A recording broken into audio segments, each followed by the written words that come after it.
Hi everyone, let's see how you can uninstall this preview update from Windows 11. To get started, simply go to your Windows settings, then click on Windows Update. From here, click on Update History, then click on Uninstall Updates.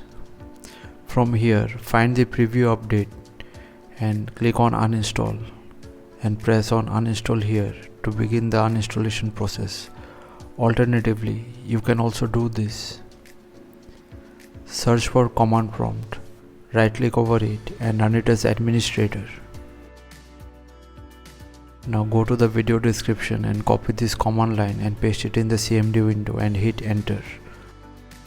The uninstallation process is begin. Now if you get any error during the uninstallation process, simply close everything. Search for Windows features and click on turn Windows features on or off.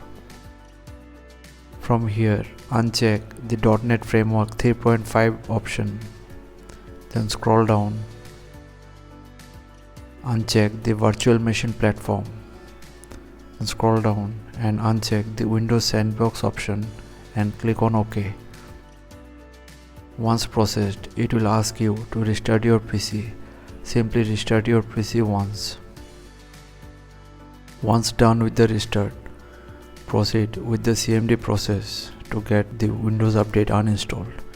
So thanks for watching. Please feel free to subscribe and support the channel if you found the content helpful. Thank you.